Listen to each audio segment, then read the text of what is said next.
It's Tuesday, March 4th in the year 2025, also known as the smartest year ever. My name is Gordy, as always, and today we are talking about saturation diving. Saturation diving, why helium changes your voice, and why deep sea divers sound like chipmunks. If I can master that sentence, I should be able to get through a wordy episode on saturation diving. No problem, right?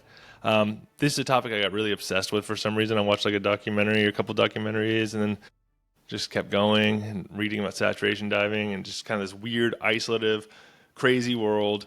I really recommend checking out the documentaries on Netflix. I don't even know the name, so that doesn't help, but Google stuff about it. You'll read and watch some very interesting, tragic, harrowing, wild stories about saturation diving. Those guys are wild. Absolutely wild. But let's just get right into it today because all this build up, right? There's a job so dangerous that you have to live in a pressurized chamber for weeks just to survive it. If you try to leave too fast, your body explodes. Oh, and you sound like Alvin and the Chipmunks the entire time. Welcome to the life of a saturation diver. Saturation diving is one of the most dangerous jobs on the planet. These divers work at depths of up to 1,000 feet, where breathing normal air would be a one-way ticket to unconsciousness or death. Why? Well, because of a problem called nitrogen narcosis. At high pressures, nitrogen dissolves into the bloodstream and acts like an anesthetic, making divers feel loopy, disoriented, and eventually unconscious. Meanwhile, oxygen becomes toxic under extreme pressure. Too much of it can trigger seizures and lung damage. Enter Heliox. It's a mixture of helium and oxygen. Helium replaces nitrogen because it's a lightweight inert gas that doesn't cause narcosis. It also reduces breathing resistance, which is critical because dense gases become harder to inhale the deeper you go. You ever tried breathing through a straw? All right, well, now imagine that straw is filled with maple syrup, and that's what it's like to try to breathe regular air at 1,000 feet below. Helium keeps the gas mixture thin and breathable, preventing suffocation from sheer density. And there are different ratios of mixtures depending on the depth and time requirements of the job. It's not always the exact same combination or ratio of gases. Sometimes they'll even have nitrogen in there to a smaller degree and things like that. So before any saturation diver wants to... Actually, no, please do comment. I would love to talk to a real saturation diver. You're my hero, man. But helium has one beloved side effect. It cranks up the pitch of your voice. Sound waves travel almost 3 times faster through helium than through air, which messes with the resonance of the vocal cords. The result? The most hardcore, extreme deep sea workers on Earth sound like they just inhaled a bunch of party balloons. So why don't they just go back to the surface at the end of the day? Well, because the pressure change would kill them.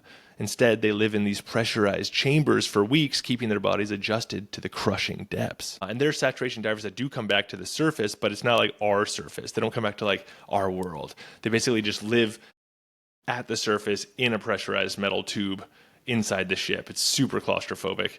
It's very alien. It feels like you're in space, right? In the International Space Station or something like that. Just completely cut off giant tube that you go straight in from work, essentially on the bottom of the ocean. You come up and you just get in the tube until your next shift starts and you sound like a chipmunk. Your voice is wildly high and it's ridiculous. So you have to look up this on YouTube, and I'd really recommend hearing saturation divers' voices. It's very interesting.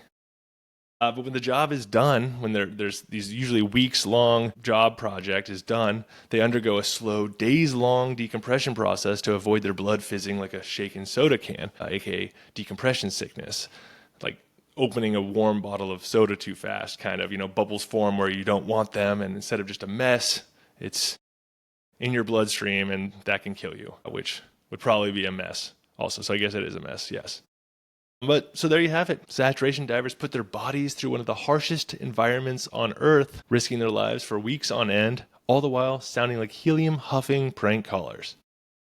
Do the deep dive into all my sources, which can be found in my YouTube description, at Smartest Year Ever on YouTube, Spotify, and Apple Podcasts. Those are the full episodes at Smartest Year Ever on TikTok, Instagram, YouTube Shorts. Those are those daily clips, 1-minute version of it with a bunch of art and stock image actors and people and fun stuff to really grip your attention for that minute.